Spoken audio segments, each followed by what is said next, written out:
Reflection is important, super important. Otherwise, we're just going to end up doing exactly the same thing we always do in our classroom over and over again. Unless we get time to sit back and reflect and realize what went well, celebrate that, and reflect on what we could improve and reflect on that and make a plan, then we're never going to change. We're never going to increase the impact we can have on our students. That's why we all know that reflection is super important. And often it just happens in our head in those short moments between other things that we have to get done. When I talk to people about reflection, the main barrier they tell me about is time.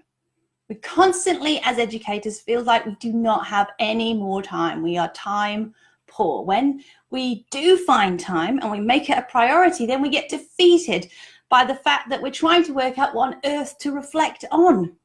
We don't have time to plan what we're going to write, get everything organized, and sit and write it all in that one moment.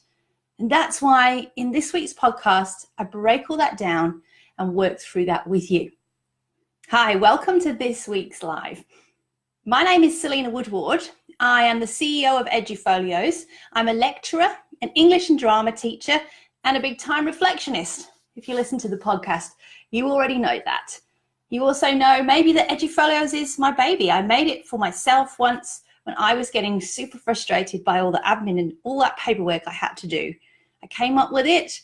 I created a thing. Everybody loved it, and it has grown and changed and developed so much in the last 2 years to become a brilliant tool. Thank you for all of your suggestions, and to the community who work with us all the time in our mission of reflection and growth. Now, the Reflective Teacher podcast that we do started 5 weeks ago. This is our 5th live and our 5th episode. Welcome. And I hope you've been enjoying listening to it. It's certainly new for me, and I think I'm getting better at it. We'll find out. You let me know. And it comes out every Wednesday, and you can find it on Google Podcasts, iTunes, and Spotify. And every Thursday, I come here to give you the opportunity to come and ask me questions and to chat about what you listen to. Now, I began this podcast by talking about reflective practice and the importance of it. And that is everything to us here at Edufolios. Portfolio development and reflective practice, not just for accreditation, but also to grow, most importantly, to grow our skills. So while you're listening today, whether you're listening to it live, hi those of you who are, or coming to it later when you've got 5 minutes, please feel free to use those emoji icons at the bottom. Let's have hearts and likes. If you're here right now, pick one and press it and see what happens. All right, let's choose to respond and get involved. I'll ask questions. Please feel free to answer them. And if you have any questions that don't relate to today's topic, please ask those too. We are always looking for new topics for our podcasts and these conversations, and we'd happily receive all of them. So let's get back to this problem of time and focus. It is literally too much cognitive load, isn't it? You find yourself with 20 minutes left to do something, and when you're trying to work out what to write, where's the artifacts, what do I need, what are the focus areas, it hurts your head. I know, I've been there, okay? So in this week's podcast, I broke that down. I shared my foolproof plan to help you create consistent reflections that were going to leave you feeling confident, excited, and inspired by you and your practice. And it was about finding the time and knowing what to write. So this week's freebie is a template that you can use to plan when you're going to write, what you're going to write, and how you're going to know you've done that. That's important. The goals are smart. And you can head right now to edufolios.org/005 to get that template right now. Hey, Kat, I see you hit the heart. Hey, play with those emojis. All right, so download it at edufolios.org/005. Now, in the podcast, I challenged you to find 1 hour of time to follow my instructions, to work through a small process. And I recognize an hour in itself can be really difficult to find in a work day. So I said, don't worry about that. If you can find 20 minutes here and 15 minutes there, that's great, because most of the activities take 10 to 15 minutes to complete. And with a bit of luck, you'll only need to do 1 or 2 of them and you'll be set. I literally have given you so much information, so it's foolproof, right? You are not going to finish this podcast without having a heap of ideas to talk about in your portfolio, whether that's an Edufolio or anywhere else, okay? To do that, I shared with you my 5 ways of choosing a topic to reflect on that will help you to grow your practice. I'm not saying that will help you to meet highly accomplished or lead, because that will just come, believe me. I know that sounds like a throwaway comment, but the more you reflect on your practice and the more you gather evidence, the more evidence you will have that you can use. It will just appear. Trust me, it happens to all of our Edufolios users. The more you reflect, the more you realize you have this evidence, and we love watching it grow. Hi, Deb, as well. Nice to see you both here. So, if you head to edufolios.org/005, you can download that template, and your first job is to find time to download that template and to complete 1 or more of these 5 tasks. The first task was to brain dump everything, because usually when I speak to educators, it turns out that a lot of us are doing our reflection in our heads in between classes, or while we're making a cup of tea, or we're just beating ourselves up during the lesson going, oh no, that's not working. Or we're using our spidey senses and going, oh, it's raining today and there's a high wind, I think we better change this. Those moments are all super important. You should be documenting those moments. So give yourself an opportunity to just let it all out. But I wanted you to do it in a way with no cognitive load. There's no prettiness, there's no fonts, there's no titles, nothing like that. Just a pen, a paper, and you, and just bleh, get it all out of your head. Don't worry about how it looks. Don't worry about spelling. No one else is going to read this except you. Now, when I do this, I'll be like, oh, that lesson plan didn't go well here. That bit was great. I loved that moment with that child today where this happened and it made me feel like this. Emotions are really important in this reflective process. I've talked about that a few times because they guide us. They guide us, our attention to certain points of our practice. So if something felt really great or really then definitely write all that down. And when you've done that process, have a look, stand back and look at everything that's there. And the template that you've downloaded from edufolios.org/005 has a tab for each term of the year, and it has boxes for each week in the term. And your challenge is to try and fill 3 to 5, depending on how many you want to do. I think 2 or 3 is absolutely fine, boxes in that template.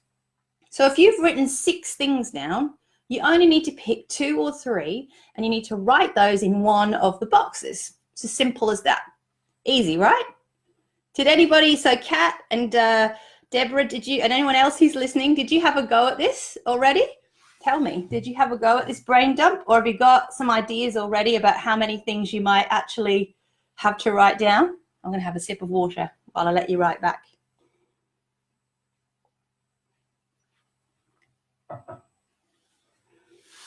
Because I know if I did this, I love being really critical to myself, so I'd probably fill the page with all the things that made me feel unhappy. But it would give me plenty to write about. Has anyone had a go already? Oh, silence, no bravery. That's okay. Well, let me know when you do, because often when you do that first thing, you have plenty to talk about right there and then. And if that's the case, then you can just move on to the next one. Now, the next one is about looking at the data, and I've been very brave today, and I've done this a few times this week, but I shared my heat map.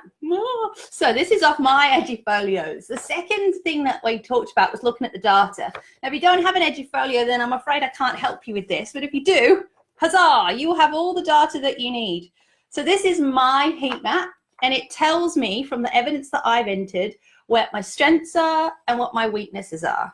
And if you can see, you'll be able to see, hang on, I'm trying to hold it up right. You'll be able to see there the 7 standards across the top and all the focus areas as well. And at the side, each one of these is a link to an evidence post. And when I get to the very bottom, oh, look, there's red things. This is where I find the moment of truth. There are some red spots on mine, and I'm going to be honest, those of you who've seen this before know that that hasn't changed. It's very naughty, I know. I'm supposed to be fixing these up. What this tells me, what this report shows me, is where I'm confident and comfortable writing about things and where I really need to pay attention. So if I grab this data and I have a look at it, I can see where my growth spots are. And I know that I need to focus on, let me see, I'm going to say this publicly on Facebook now. So next time I do this, you can judge me if I've been naughty. All right, here we are, confession.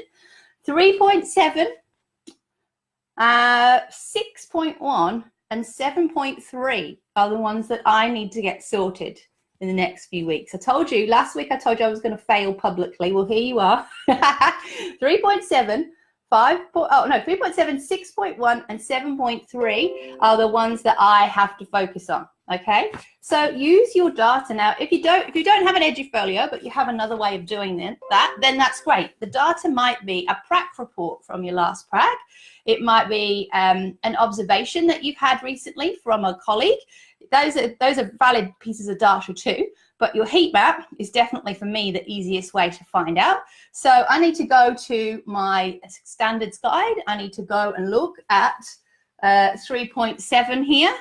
At my career stage, I need to look at the keywords. Remember the second episode about the verb and the what and the why. And I need to work out from that descriptor what I need to do and what I need to look for. Okay, so that's my challenge. Now, I might have one. I've actually got 3 things there. So that's this term sorted. Did you notice? Right, okay, done. I better get onto that. I've got, what, 5 weeks? We can do this.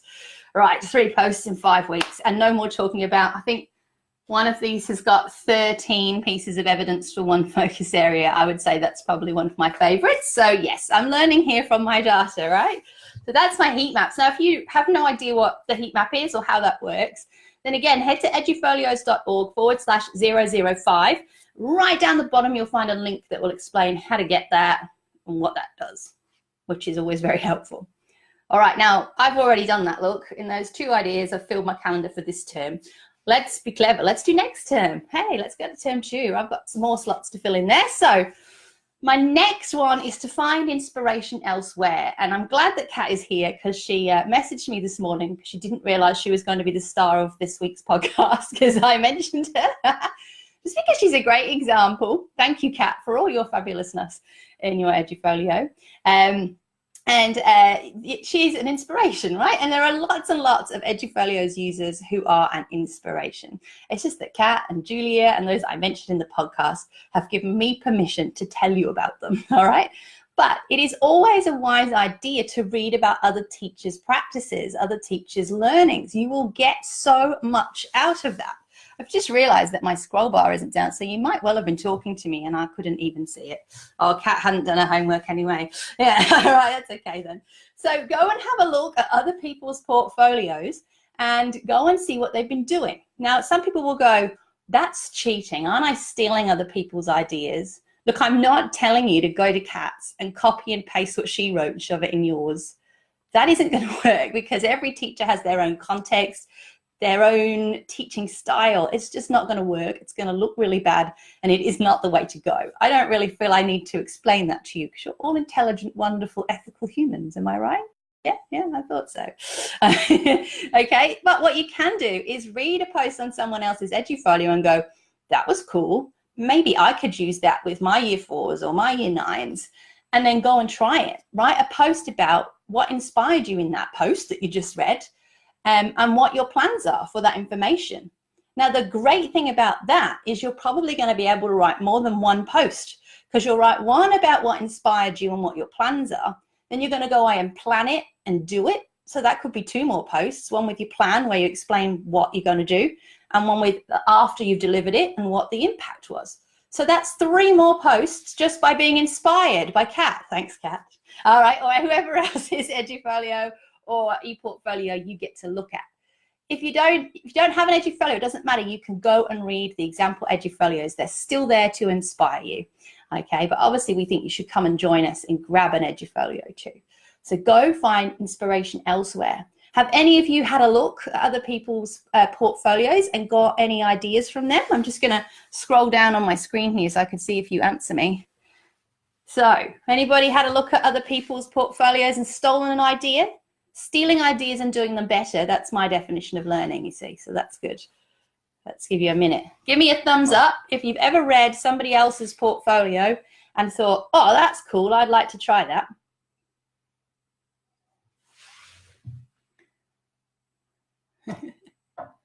Silence again. Maybe there's a delay. I'm going to assume you're all going, yes, I've been inspired many times by many fabulous people. Awesome. Well, if you haven't, then now is the time. Go to edufolios.org/005, because as always, at the bottom, I've been a doll. And at the bottom, I put a link to all the example portfolios there for you. So you can go find Kat's and Julia's and all the ones I mentioned in the podcast. All right. So there we go. Thumbs up. Yay. All right. So go down to edufolios.org/005. Scroll all the way down to the bottom to related links, and you will find all the examples you need for inspiration. And look, if you haven't got to halfway through term 2 or term 3 by now, then we'll keep going. Right. Okay. So the next one is number 4. Number 4 is teacher life and timing. So I brought this. This is what I talk about in the podcast. Can you see this? This is the timeline that I made a couple of years ago.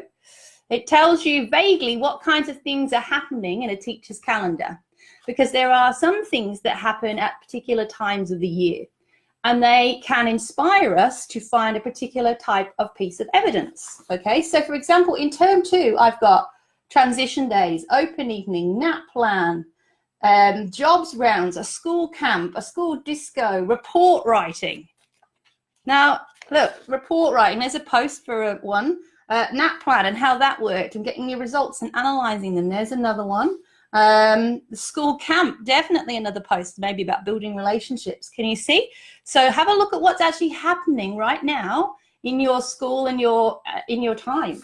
If you're at uni, even better, have a look at what's going on in your workshops and your lectures, because what you're actually learning in your workshops can also be reflected upon and added to your portfolio.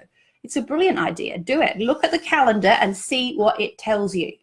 Seriously, how many things do you think you might have now? Give me a number. How many ideas do you think you might have?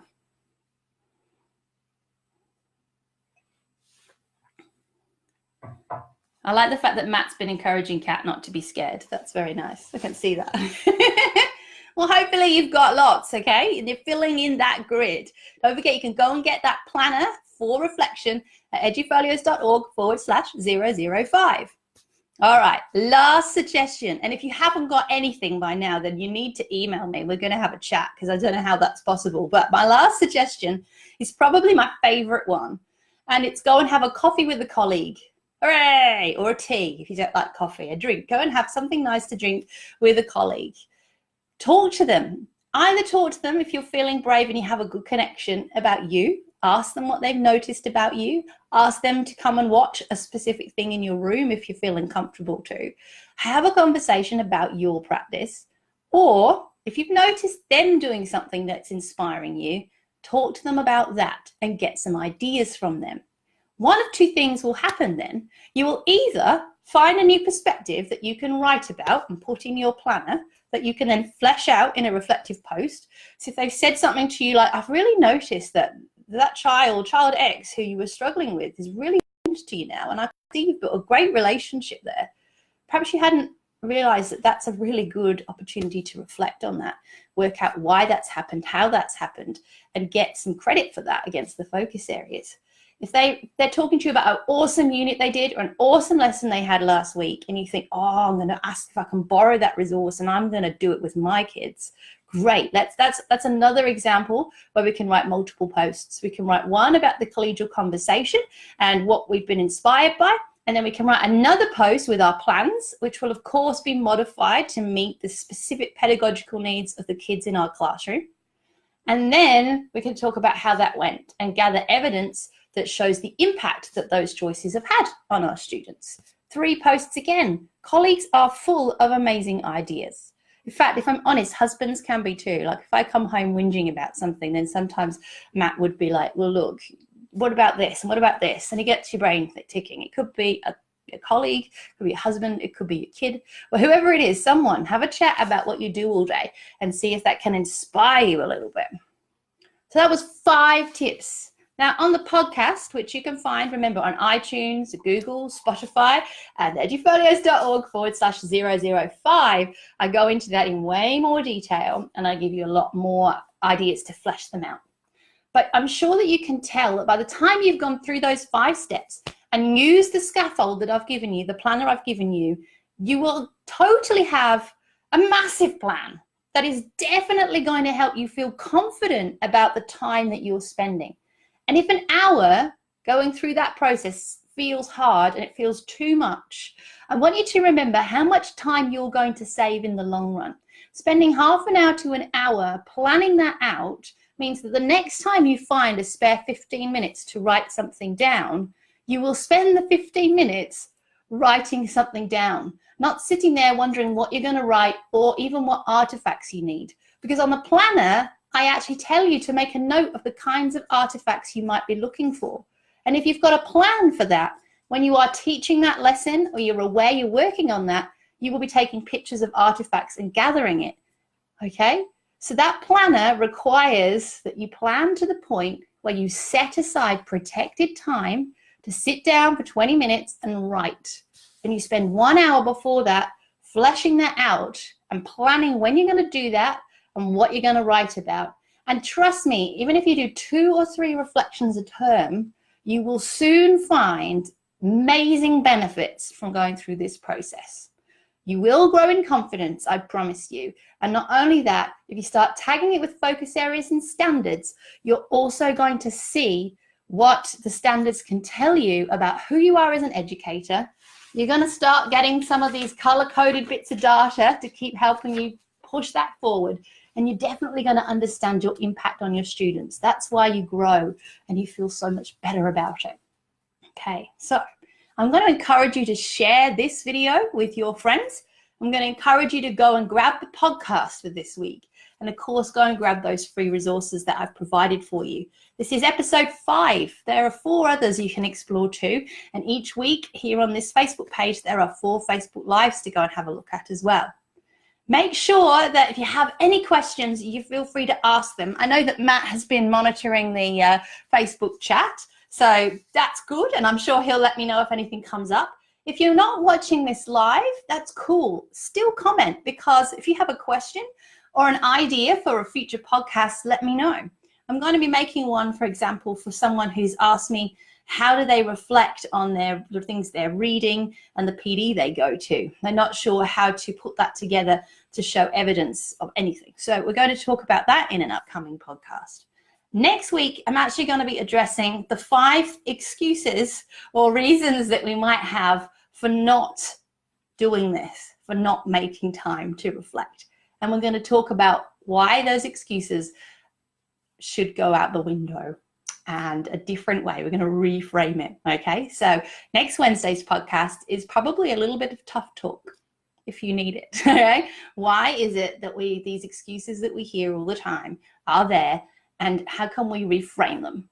Okay, thank you so much for hanging out with me today. It's been an absolute pleasure. It's great to see people commenting. Thanks, Deb. Thanks, Kat, and anyone else who adds in at the end. It's great to see you. Please keep in touch. Enjoy, keep using your Edufolio, and I will see you again, same time next week. Take care. Now, something amusing is happening, everybody, and that is that Facebook hasn't given me a button to end the Facebook Live. So, I don't know. Let's have a look. I'm going to ask Matt to come and have a look, because there's no button to end. I'm going to have to sit here and watch telly.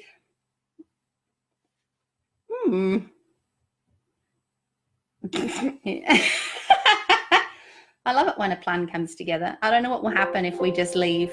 We're just going to leave, I think. Hopefully it will save the video. See ya.